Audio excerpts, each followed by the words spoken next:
बंधुओं, गैया पशु नहीं है। अभी आगे लीला में एक जगह आता है, ठाकुर जी जब नेक बड़े है गए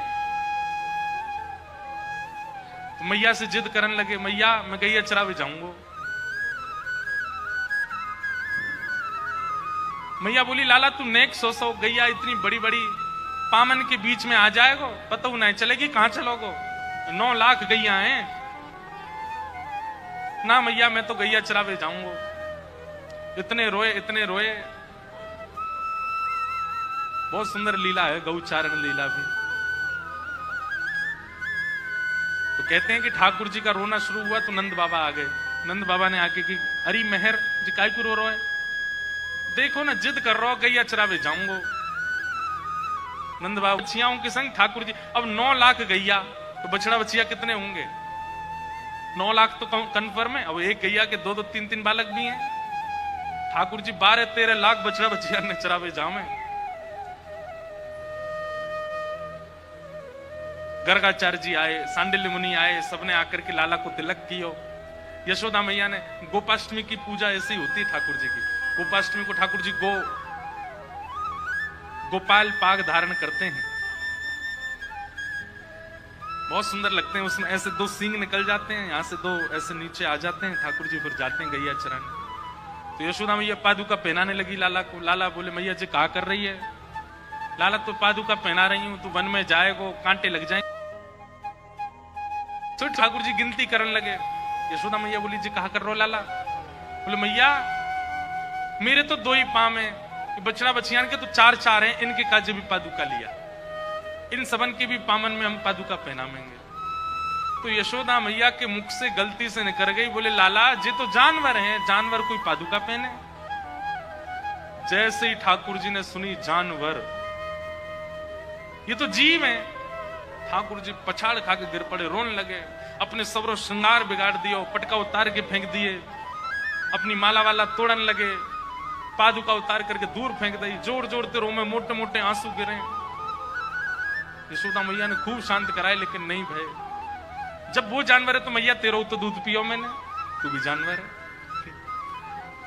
यशोदा मैया ने कान पकड़ के वादना शर्त रखी, बोले, लाला तू कुछ सौगंध खा के कह रही हूं, आज के बाद कभी जानवर नहीं बोलूंगी।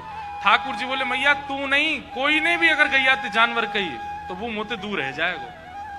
तो गैया को ना तो कभी जानवर कहना, और आप लोग आज सुन के सोचो कि कहना नहीं है, सोच तो सकते, सोचना भी नहीं है। गैया जानवर नहीं है, ठाकुर जी को बहुत प्रिय है। बाल्यकाल से ठाकुर जी की वैद्य है गैया।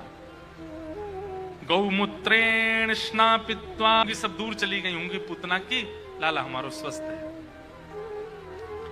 ठाकुर जी 3 महीना के भय, पलना महोत्सव हुआ, सक्टासुर नाम का दैत्य आया, ठाकुर जी ने उसका वध कर दिया। 3 महीना के ठाकुर जी ने।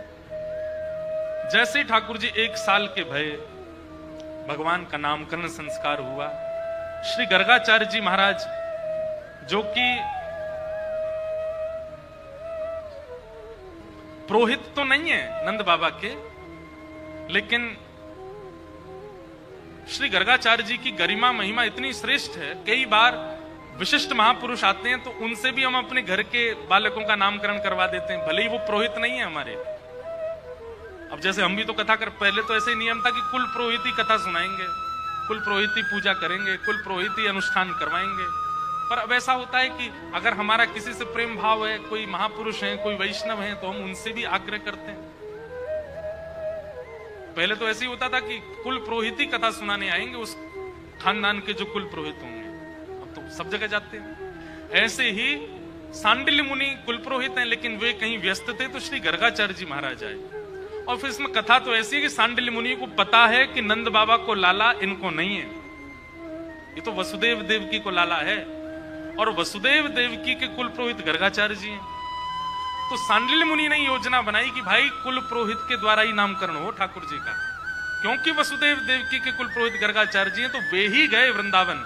नंद बाबा को पता चली कि गर्गाचार्य जी आए, तो कहा कि आप ही नामकरण कर दो, इतने बड़े महापुरुष हमारे ब्रज में आए हैं। गर्गाचार्य जी ने नामकरण किया। सब नामकरण जैसी हैं लगो,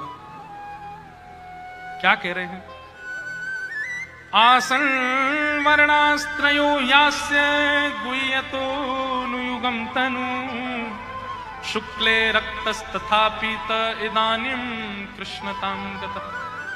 ये छोटा लाला आपका कभी रक्त वर्ण का, कभी श्वेत वर्ण का, कभी पीत वर्ण का हुआ है, इस बार ये कृष्ण वर्ण का है, इसलिए इसका नाम हम कृष्ण रखते हैं और ठाकुर जी का नाम कृष्ण रखा गया। बोलो बाल कृष्ण लाल की।